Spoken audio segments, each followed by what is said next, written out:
Nasional Sindo Trijaya. Kembali lagi bersama talk show akhir pekan terangan polemik Sindo Trijaya bersama saya host Anda Pangeran Ahmad Nurdin.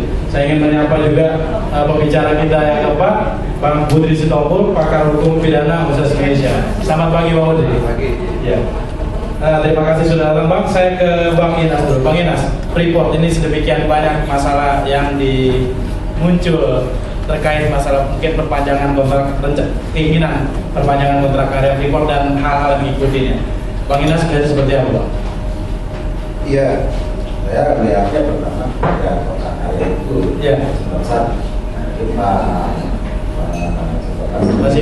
Pak Simon tidak menyampaikan ada satu klausul dalam kontrak karya itu bahwa kedua belah pihak sepakat bahwa hukum yang diakui berlaku adalah hukum yang telah ditetapkan sampai dengan 1991 pada kaitannya. Ya. Kalau itu hukum atau undang, ini undang-undang.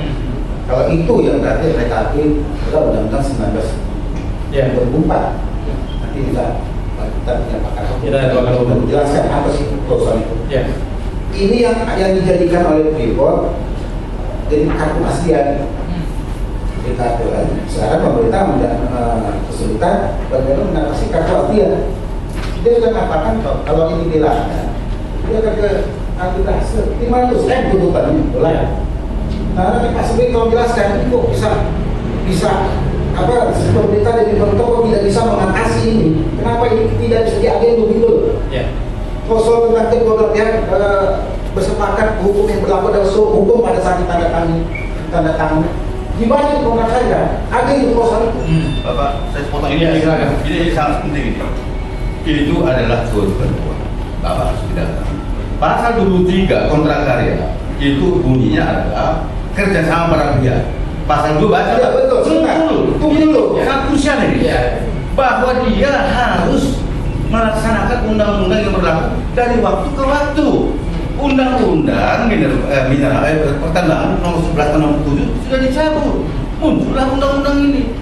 Dia harus tunduk kepada undang-undang ini, dong, Pak. Iya, betul. Tetapi ada klausul ini, tolong jelaskan. Kok bisa klausul ini ada di dalam kontrak karya itu? Kedua belah pihak sepakat bahwa hukum yang diakui berlaku adalah hukum yang telah ditetapkan sampai dengan tahun 1991. Bukan kontrak karya. Pasal berapa? Ini ada di klausulnya, ini di ayat 2-nya. Coba buka kontrak karya. Bapak bawa kontrak karyanya? Tidak. Saya salin ini dari kontrak karya, saya lihat foto. Namanya adalah. Nah ini harus kita bikin clear. Sebentar Pak. Sedikit kita cari ini. Kita harus bikin clear. Kita sama-sama mau sekarang ke nanti, maupun nanti saya undang dari Komisi 7, kita lihat sama klausulnya ada apa tidak. Ini loh. Karena apa? Saya mendengar selama ini pemerintah kok kelihatannya lelet atau seperti ogah-ogahan menyelesaikan masalah Freeport karena ini. Kalau patokannya itu, Bang. Kalau patokan ini artinya dia akan tunduk pada Undang-Undang Minerba tahun 1997. Sementara bunyinya sudah dicabut. Sebenarnya dicabut 2004. 2004 kan udah lain lagi. Ini menjadi persoalan gitu. Nah kita tunggu sama-sama. Benar apa tidak ini ada pasal ini? Kalau ketika Komisi 7 bertemu dengan Freeport, patokannya yang mana dipakai, Bang? Kok kita maunya pakai undang-undang minerba. Tapi kalau mereka terus berpatokan pada itu susah. Nanti kita minta kerjasama pakar hukum. Ini tuh bagaimana ini? Ya. Tapi ketika pertemuan dengan misalnya Komisi 7 itu selama ini yang dipakai itu patokan. Mereka patokannya gitu terus. Dan Komisi 7 pakai patokan yang minerba kita. Dan mereka berpatokan pada kontrak karya. Dan bagaimana bisa ketemu ya, Bang? Nah ini sampai bisa kita nggak bisa ketemu Freeport karena mereka berpatokan pada klausul ini. Betul. Apakah dalam dan yang lebih hebat lagi di salah satu klausulnya PT FI boleh meminta perpanjangan kontrak kapan saja dan pemerintah tidak bisa menghalangi tanpa alasan yang wajar. Tolong dibuka itu kontrak karya. Ini sekarang bagaimana kita punya pakar itu mengatasi dua klausul ini. Bagaimana menghilangkan dua klausul ini bisa apa tidak? Kok ini senjata buat Freeport. Saya langsung aja ke Bang Budri kalau kayak gitu, Bang. Dalam konteks ini ketika dalam suatu kontrak karya ada posisi seperti itu, dalam hal contoh saja ketika patokan dengan undang-undang berlaku sampai tahun 91 tentunya UU Minerba saja sudah dicabut ya tahun yang penanaman modal itu sudah dicabut di tahun 67. Itu bagaimana, Pak? Terima kasih. Dan pertama-tama mungkin saya ini kan bukan ahli hukum yang memfokuskan pertama, tapi secara umum faktum survanda itu adalah setiap pihak orang yang buat perjanjian menghormati perjanjian itu, dan perjanjian itu dianggap undang-undang. Itu faktum survanda secara umum aja. Nah, sekarang kalau ada, saya juga nggak tahu, kita harus lihat juga kontrak apa itu. Apakah yang kontrak yang disampaikan ada klausul seperti ini, memang itu akan menjadi suatu potensi perselisihan, ya kan? Karena di dalam di dalam pasal itu kan dia menunjuk kepada satu undang-undang tersebut.